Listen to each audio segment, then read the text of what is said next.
Alright, so I just got back from a week in my hometown, staying with my mum for a few days, and for the most part, it was a pretty uneventful week.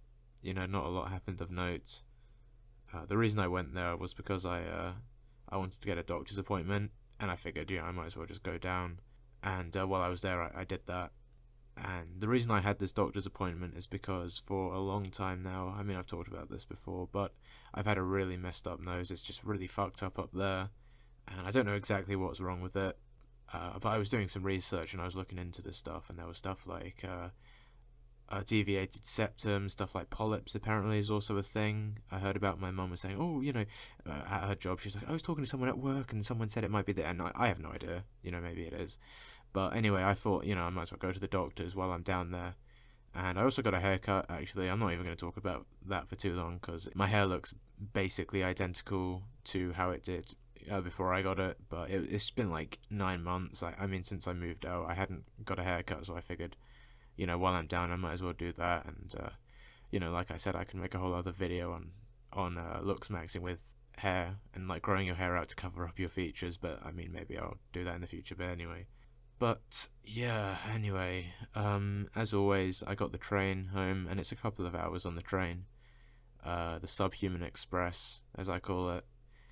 And I booked my tickets online in advance, as I usually do, and I had to go to the train station to pick these up. And most of the train stations, I'd say, I'd definitely say most of them in the UK are literally falling apart. Literally crumbling.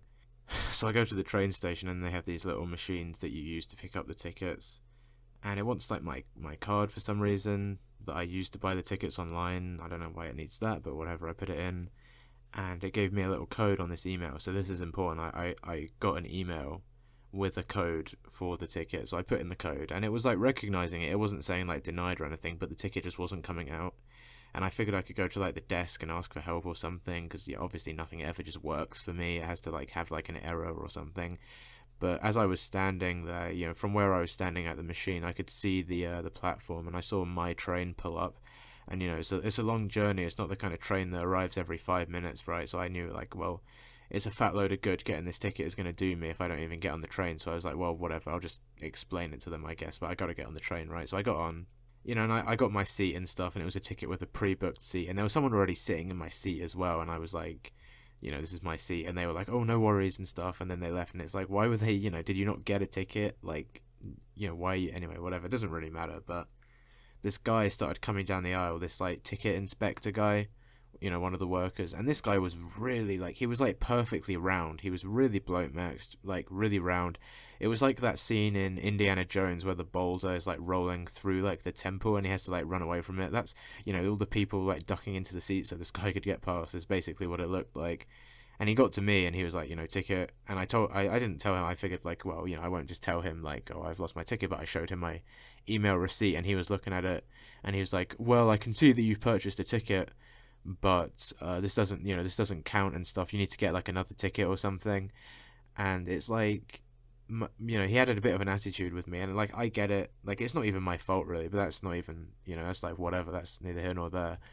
But the thing is, it's like, he saw that I'd bought the ticket. It's not like I'm trying to dodge paying the exorbitant like fee you have to pay to get these fucking things. It's so expensive. Like, my flights when I went on holiday recently were less expensive than the train journey. I'm not even exaggerating. I'm being like, without exaggeration, honestly. But either way, I did pay, and he was like having an attitude with me. He was like, oh, I can see you paid, but this isn't good enough and stuff and all this shit. And it's like, fuck off, job's worth kind of shit. It's like, go away. And it's like, he was like, oh, you need to pick up a ticket in London and stuff. And I was like, fine, whatever. So anyway, I got to London, picked up a ticket. It wasn't even a problem. It was a problem with the machine or some shit, I guess. I don't know. When I was in London, I was actually at London Paddington, which is, it doesn't really matter, but it's one of the big stations they have. But if you didn't know, they actually recently like renovated the whole place. Like, they did it up a lot. And I was getting on the underground, and the underground isn't very nice. I mean, I think everyone kind of knows that. But when I was getting on, I was on this like one tube, and this woman like tried to get in the train, but like the doors like closed behind her, and it trapped her bag in the door. And immediately these 5 guys like sprung up, out of their seats. They were like, let me help you, let me help you, oh no, let me help you, let me help you. It's this shit. And it's like, dude, come on, you know, you already know if it was like a sub 5 guy like got stuck in the door, some shit, no one would be motioning to help him, dude. And I was just like, ugh, whatever. And then I got to London Paddington, and I saw this woman with like a suitcase going through those little like flappy door things, you know, you have to put the ticket in like the booths or whatever, or the tolls, I don't know what they're called. And the door was like closed on her suitcase, and she got stuck, and she was trying to do the ticket again. And I figured, you know, I should go and help her, because I didn't do anything to help this woman this other person who got stuck. So I was like, I'll go help, because I don't know, I'm not a good person, I'm not acting like some saint or whatever, but I was just like, I'll go help. And it was just really awkward. Like, I went up to her and I was like, hey, like, do you need help? And she was like, oh no, I'm fine. And then she figured it out, and I was like, oh, okay, and stuff. And it was just really awkward and cringe, and I kind of wish I hadn't done it, to be honest. And that's the thing, is people will just treat you like dirt if they don't need anything from you, if they can't get anything out of you. And that's such a you know, a lonely way to live life. You know, it really is, when every conversation you have with someone is just them trying to get rid of you. And yeah, I don't know, like, that I've always been, like I said, I'm not some saint, but like, I've tried to help people before in life. Like, I remember this one time I was in school, actually, and we had this one teacher, this like black guy who was completely bald, like really round head. We called him like a Malteser. Not to his face, obviously, but you know, he was like a really fancy guy, had like a really posh accent. And one day he was trying to work the projector, and you know, teachers have problems all the time with stuff like that, like technology issues. And he was like, can anyone come help me figure out how this works? You know, can anyone come up here and help? And I was like, oh, I'll help this guy. You know, it was just the kind of kid I was, I guess. I don't know. And I went up there and I tried to tell him. And I figured, you know, I didn't know how a projector worked, obviously, but I figured, like, I would just figure it out when I got up there. So I went up, and I couldn't do it. I couldn't figure it out. And he was like, oh, you don't even know, you're useless, you know, you go sit back down, you're useless, and so in front of the whole class and stuff. And it's just like, why, you know, like, why do you have to do that shit? Why do people do that? I don't know. It's like with my channel too. It's like, I just wanted to be like my favorite YouTubers, you know, and entertain people maybe. And I thought it would be fun, but, you know, people like, oh, you know, you're British DBDR, you know, you're ripping it off and stuff. And it's like, okay, well, you know, is that such a crime? I don't know, but I guess the moral is don't help people. I'm not going to say don't help people, but I mean, like, I don't know, but, you know, like, if everything goes wrong for you, everything you try, like me, like, everything I do fails pretty much, it seems like, you know, and if you try and help other people, you're just going to make the situation worse, I think. So I'm not going to say don't help people, but, you know, that's all I'm saying. Make of it what you will, you know. Anyway, yeah, and I went down, you know, a couple of things to the underground bit, and in London Paddington, if anyone doesn't know, they have this, they've done it up recently, I guess. They've had loads of, like, renovations and stuff, and they have this new, like, glass wall thing in front of the tracks, basically to stop people jumping on and killing themselves, pretty much. So instead of just getting on the train when it arrives, these like glass doors open up. Anyone will know what I'm talking about if they've been there. And you know, I was just standing there, and this one train left the station. It wasn't my train, it was just some random train, and I heard this like sound of like banging on glass, like, you know, maybe like 40 feet down the platform. And I looked over, you know, see what the hell's going on, and this guy was like screaming. It was like this tall Arab looking guy. It looked like a 40-year-old version of Hamza, pretty much. And he was like banging on the glass with both hands like a gorilla, and he was like, no, no, no. And I was thinking, like, what the fuck is this guy doing? And there were a few people on the platform, and we all went over to see, like, what the fuck is this guy doing, what's going on. And he had like a wife there with him in like a hijab and stuff. Like, it was like an Arab couple, which is pretty common in London, to be honest. And he was like banging on the glass, like, no, no. And there was this like railway employee, like, you know, wearing like a high-vis jacket and shit, like walking away from him. And he like started following them, like pointing and screaming. He was like, that's my son on the train. And he was like doing all the shit. And I figured out from the conversation, like, his son obviously like got on the train without him. And he was like screaming at this employee. It's like, he's 9 years old, it's going to Heathrow Airport, he's 9 years old, it's your fault, and shit. And like having a full meltdown. It's like the kind of thing I only ever see online, you know, like this kind of crazy shit, like people having like public freakouts. And it's like, I get, you know, if your kid is on the train like freaking out, I understand that, but there's no reason to take this out on an employee. You know, there's no reason to take it out on an employee. And also, you know, you've got two adults here, the parents of this kid, in the middle of London, and it gets on the train, this kid, and you don't notice, and then the train leaves, but it's somehow the employee's fault. Like, why is that the employee's fault? Like, why would you put the kid on the train, you know? And he's like, oh, let's go to the airport. And it's like, well, what do you think is going to happen? The kid's going to get on a plane? Like, of course not. What's going to happen is he's going to go to the next station, the staff are going to pick him up, and it's going to be fine. And I get, like, logical thinking, like, breaks down when you panic and stuff, especially if you have a kid.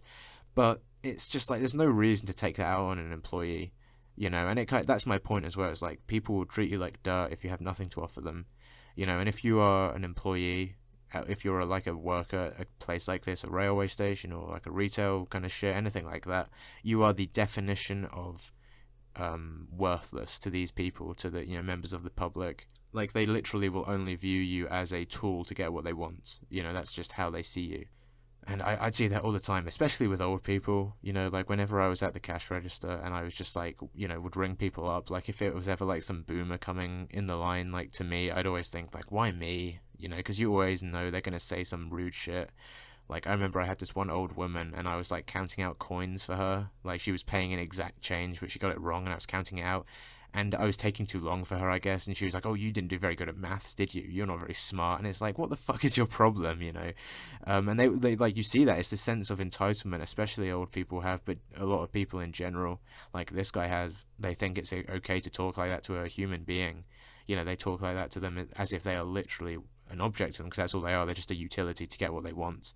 And that's just, to be honest, I don't know what I would have done in that situation if someone started, like, shouting at me in the middle of my resale job when I used to work at this, like, shitty place. Like, I don't know what I would have done.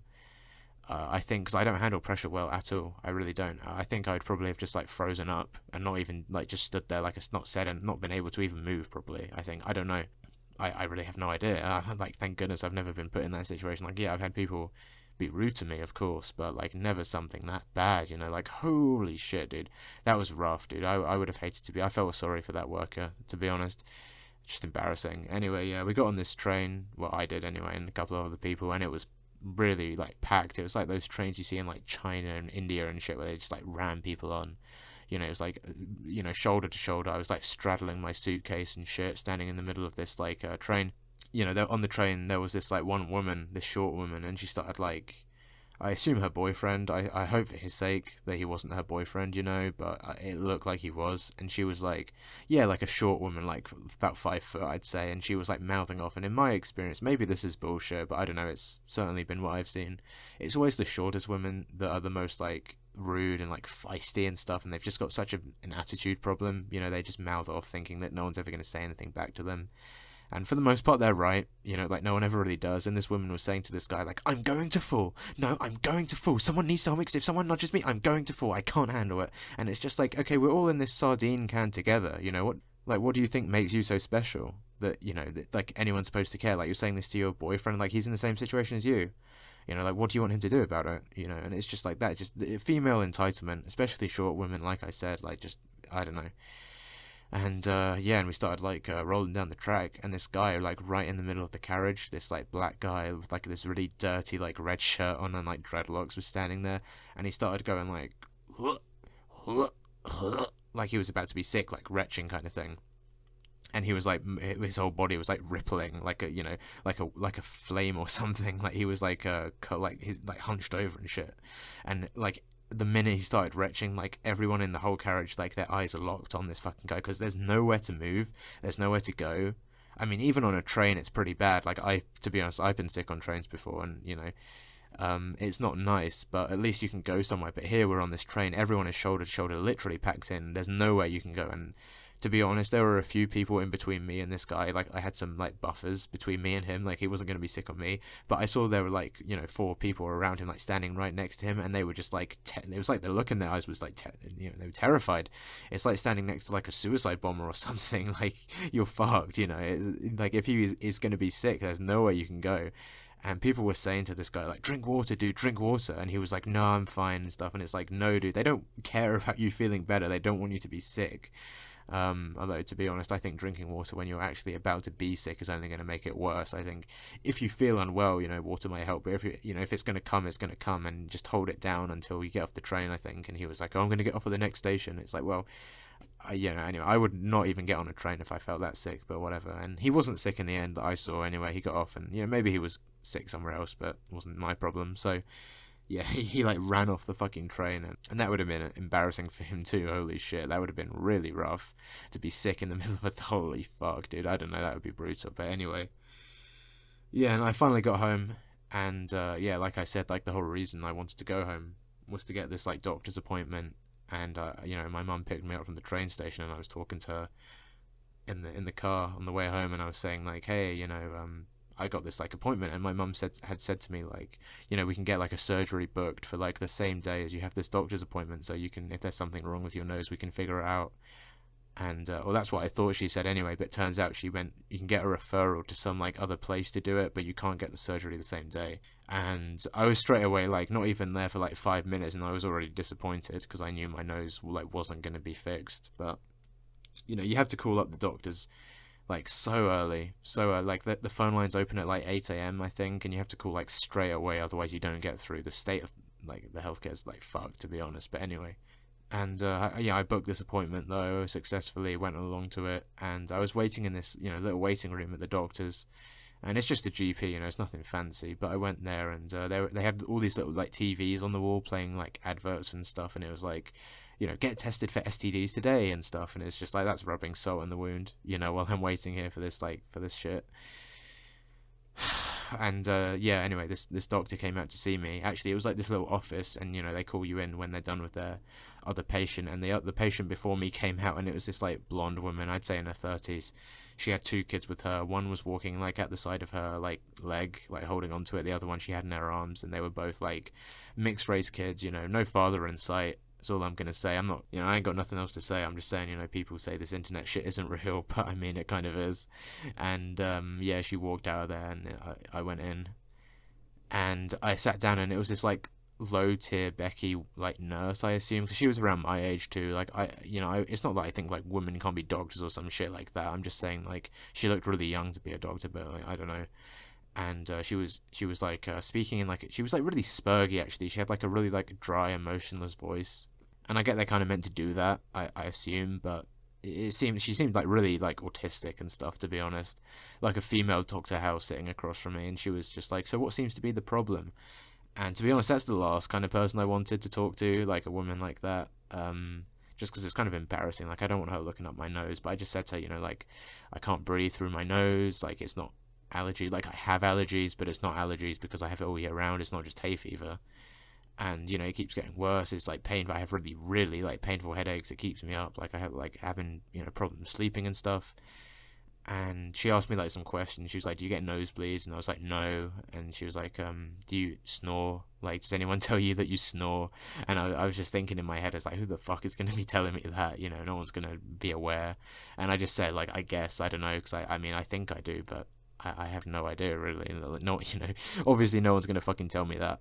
She basically ended up taking a look at my nose, and she was like, oh yeah, it does look swollen up there. So I guess I was kind of vindicated in some way. Like, because I knew there was something wrong with it, and she was like, yeah, you know, there is something wrong with it. And she gave me like a little nasal spray thing, and I had to pay for it too. You know, it really took me by surprise, because you know, they say healthcare's free and stuff. It's not free. You know, they'll tell you what's wrong with you for free, but they won't do anything about it. And so I had to buy this shit, and I don't know, like I've been doing it pretty inconsistently, to be honest, for the last like 2 weeks. You know, I think like it has improved a bit. I just need to be more consistent with it, but I think it is improving. Sometimes like it flares up. I have this like really bad, like almost like something like burrowing inside my fucking head. It made me think of like those people that have like cockroaches up their nose and shit. I pray to fucking God that's not what I have, because that's fucking disgusting. But yeah, I don't know, it feels like something's like trying to come out of my face. It's so painful, but I think it is getting better. You know, that is something. I mean, I made a prediction when I talked about this, you know, going to the doctors, that it wouldn't get solved, and it seems like more or less I was right. And I got like a referral to have like maybe someone else look at it, maybe like an operation, depending on what's wrong with it, in summer. So we'll see what happens with that, I guess. Obviously nothing can ever just be simple for me. It always has to be some other fucking problem that delays stuff or slows shit down, but whatever. And yeah, and in summer, like at the end of June, I'm going back to live with my mum for like the whole summer, which I'm not really looking forward to, because to be honest, I do like going back to my hometown for a week, just for like the nostalgia, to be honest, just to you know, reminisce about stuff. And like, it is nice sometimes seeing like some of my family. Like, I do like my mum. I don't like everyone in my family, but I do like my mum, and that's all right, you know. But I don't want to live there for too long. Like, a week is more than enough, you know. It really is. I like moving out and living on my own was like honestly like the best thing that's ever happened to me. I think, like, genuinely. Yeah, and I knew that for years. I knew that before I moved out. Anyway, I remember like I was actually in Australia once with my family, because I have family who live in Australia, if you didn't know. And we were sitting at this like restaurant like one day, and I was talking. This is like I was like 15, I guess, and I was saying like I can't wait to move out and stuff. And my mum got really upset, and my uncle was like pissed off at me, and he started like chewing me out, I guess. And I didn't know, like, I wasn't trying to be like mean. I didn't, you know, I didn't mean to. You know, I probably didn't realize what I was saying. Like, maybe I am autistic. I don't know, but I like, that's just how I felt. Like, I just wanted to be independent, but you know, my family got pissed off at me about that. And but it is true, you know, it is true. And yeah, anyway, I'll probably have to get a job too in the summer, which I'm not really looking forward to. But I guess I'm probably going to try and get a job at like a warehouse, or I don't know. I've been talking to my mum about like a night shift thing, but they're so hard to find. You know, they are hard. You know, I don't just want to get like another retail job in the day, because it sucks your soul out of you. It's so fucking horrible. Not that night shift is really any better, but at least I don't have to really talk to people. I guess that's the one thing I didn't like, is dealing with like customers. And not even that I didn't like, I just wasn't even good at it. Like, my managers would say shit to me like, "Oh, Corey, you know, you're not good at talking to people." And it's like, I know, you know, I'm trying my hardest, but obviously trying your hardest is not good enough if your hardest isn't to their standards. And yeah, anyway, yeah, that's pretty much it.